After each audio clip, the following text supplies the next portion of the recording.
कि सीएम योगी के बाद अखिलेश यादव के चुनाव लड़ने की खबर सामने आई है। अखिलेश यादव भी लड़ सकते हैं चुनाव, विधानसभा चुनाव लड़ सकते हैं अखिलेश यादव। मैनपुरी सदर सीट से चुनाव लड़ सकते हैं अखिलेश यादव। कुछ वक्त पहले अखिलेश ने दिए थे चुनाव लड़ने के संकेत, सीएम योगी भी कर चुके हैं विधानसभा चुनाव लड़ने का ऐलान। तो ये बड़ी खबर आपको बता रहे हैं, जहां एक तरफ चुनाव आयोग की ओर से तारीखों का ऐलान किया गया, तो वहीं अब राजनीतिक सरगर्मी जो है वो तेज हो गई है। तमाम पार्टियों की ओर से प्रतिक्रियाएं सामने आ रही हैं। अगर बात की जाए सपा अध्यक्ष अखिलेश यादव की, तो आपको बता दें कि अखिलेश यादव ने चुनाव लड़ने का ऐलान कर दिया है। सीएम योगी के बाद अब अखिलेश यादव के चुनाव लड़ने की खबर सामने आई है।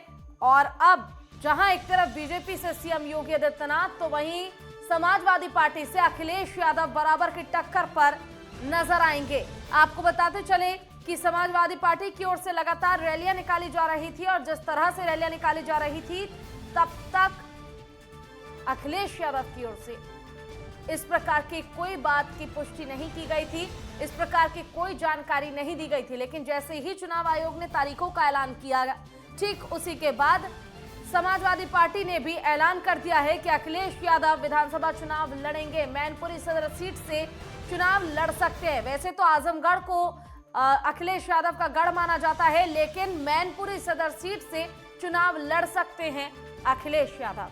फिलहाल ये कयास लगाए जा रहे हैं। चलिए, ज्यादा जानकारी के लिए हमारे साथ हमारे संवाददाता प्रदीप आनंद श्रीवास्तव लाइव जुड़ चुके हैं। प्रदीप, जहां एक तरफ चुनाव आयोग की ओर से तारीखों का ऐलान किया गया, वहीं अब जो अखिलेश यादव है उन्होंने भी ऐलान कर दिया कि वो सीएम योगी आदित्यनाथ को टक्कर देंगे। क्या समझे कि कहीं ना कहीं अब समाजवादी पार्टी भी बराबर की टक्कर में आ रही है नजर? देखिए पूजा, अगर हम बात करें तो निश्चित रूप से सीएम योगी आदित्यनाथ ने अपने चुनाव लड़ने की घोषणा जो है पहले ही दिन, मतलब 3 महीना पहले ही कर दी थी। अब कयास ये लगाए जा रहे थे कि सीएम योगी आदित्यनाथ चुनाव कहां से लड़ेंगे। फिलहाल जो सूत्रों से जानकारी मिली उसके अनुसार सीएम योगी आदित्यनाथ अयोध्या से और या मथुरा से चुनाव लड़ सकते हैं। अगर हम बात करें वहीं अखिलेश यादव की, अखिलेश यादव का जो है पूर्व का अपना खुद का गढ़ है जो मैनपुरी, इटावा, तो इनमें से किसी एक जगह से अखिलेश यादव चुनाव लड़ सकते हैं। हालांकि इस मामले में अखिलेश यादव से जब कल बात की गई तो अखिलेश यादव ने ये कहा कि पार्टी जहां से कहेगी वहां से चुनाव जो है लड़ा जाएगा, लेकिन ये तय है कि अखिलेश यादव मैनपुरी की अपनी जो है सुरक्षित सीट से चुनाव लड़ेंगे, क्योंकि उनके जो है कुनबे में वो सीट काफ़ी दिनों तक रही है, और पीछे जब मोदी लहर थी तो वो सीट जो है वहाँ से निकलकर बीजेपी के पक्ष में चली गई थी। एक बार फिर से समाजवादी पार्टी उस सीट को अपने पक्ष में लाने की कोशिश कर रही है। बिल्कुल प्रदीप, अगर हम देखें 2022 का जो ये विधानसभा चुनाव होना है, ऐसे में बीजेपी जहां एक तरफ अकेले चुनाव लड़ रही है, वहीं कहीं ना कहीं समाजवादी पार्टियों का जो गठबंधन का दौर है वो जारी है, और समाजवादी पार्टी लगातार गठबंधन करती नजर आ रही है। तो ऐसे में क्या समझे कि जहां चुनाव आयोग की ओर से तारीखों का ऐलान किया गया, आचार संहिता भी लागू कर दी गई है, इस बीच गठबंधन ज्यादा मजबूत नजर आएगी? क्या वाकई इस बार परिवर्तन जनता की ओर से देखने को मिलेगा?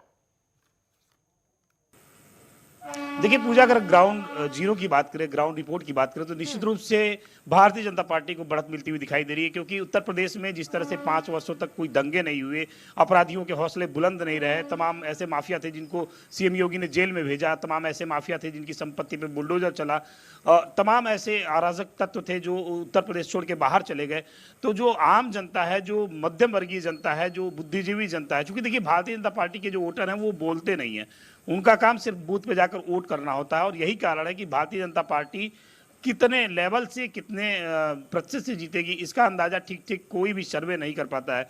लेकिन अगर हम बात करें तो इस बार उत्तर प्रदेश का जो चुनाव है वो काफी जो है लड़ाई के मोड में है।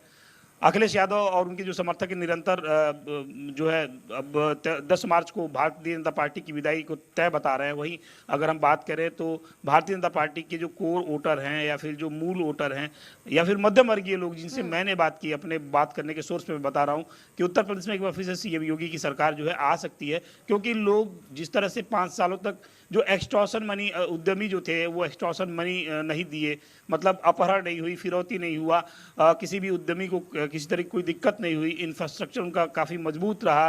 और उत्तर प्रदेश में सबसे बड़ी बात है कि कोरोना मॉड्यूल जो सीएम योगी का था 2 सत्रों में पूरे देश ने देखा। उत्तर प्रदेश के मुख्यमंत्री योगी आदित्यनाथ की इस काम की सराहना विदेशों में भी हुई। तो कहीं ना कहीं से लोगों के अंदर ये है कि भारतीय जनता पार्टी को एक बार और मौका देना चाहिए। फिलहाल ये वोटर है और इनका क्या दिमाग है ये वोट वाले दिन पता चलेगा। फिलहाल हम सिर्फ कयास लगा सकते चलिए हैं आगे और भी कयासों आपसे के आधार पर अपडेट कह लेते सकते हैं रहेंगे भारतीय जनता प्रदीप, पार्टी आप एक बार फिर नजर से बना के रिपीट। रखिएगा तमाम खबरों पर, लेकिन फिलहाल के लिए धन्यवाद।